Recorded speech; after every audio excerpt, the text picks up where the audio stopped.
بسم الله الرحمن الرحيم.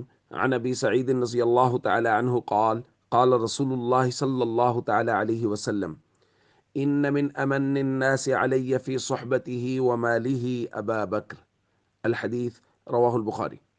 نبی کریم صلی اللہ علیہ وسلم نے ارشاد فرمایا، مجھ پر سب سے زیادہ احسانات اپنی صحبت کے اعتبار سے اور اپنے مال کے اعتبار سے وہ ابو بکر کے ہیں رضی اللہ تعالیٰ عنہ۔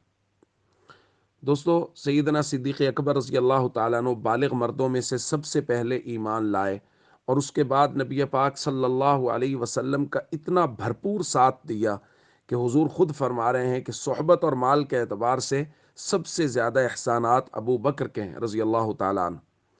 اور ہجرت کا سفر نبی کریم صلی اللہ علیہ وسلم کے ساتھ کیا، اور محبت کا یہ انداز دیکھیے کہ ایک مرتبہ نبی کریم صلی اللہ علیہ وسلم کو غار میں حضرت ابو بکر رضی اللہ تعالیٰ عنہ نے دودھ پیش کیا، تو حضرت ابو بکر فرماتے ہیں حضور نے پیا، میں نے درخواست کیا رسول اللہ اور پیجئے، مزید پیجئے۔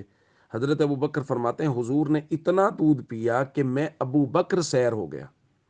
یہ محبت جب ہوتی ہے نا، یہ ہوتی ہے کہ جب دو جسم اور ایک جان ہو، کہ دودھ حضور پی رہے ہیں اور سیر ابو بکر ہو رہے ہیں رضی اللہ تعالیٰ عنہ۔ اور پھر اس کے بعد حضور علیہ الصلوۃ والسلام نے بشارتیں دی۔ حضور نے فرمایا، انت صاحبی فی الغار وانت صاحبی علی الحوض۔ ابو بکر آپ غار میں بھی میرے ساتھی ہیں اور آپ حوض کوثر پہ بھی میرے ساتھی ہوں گے۔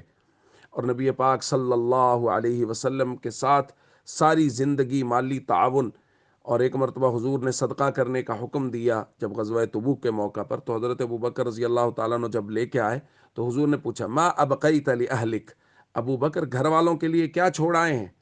تو حضرت ابو بکر رضی اللہ تعالیٰ عنہ نے جواب کیا، ابقیت لہم اللہ ورسولہ، میں اللہ اور اس کے رسول کا نام گھر والوں کے لیے چھوڑا، یعنی سب کچھ لے آئے۔ تو یہ مالی قربانیاں ہیں حضرت ابو بکر رضی اللہ تعالیٰ عنہ کی۔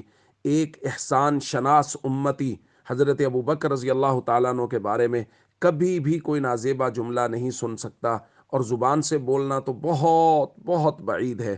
اس لیے ہم سب کو چاہیے ہمیشہ حضرت ابو بکر رضی اللہ تعالیٰ عنہ کی عزت اور ناموس کی بات کریں، اور کبھی بھی ان کے خلاف کوئی جملہ بھی زبان سے، کسی کی بھی زبان سے نہ سنیں۔ السلام علیکم ورحمۃ اللہ وبرکاتہ۔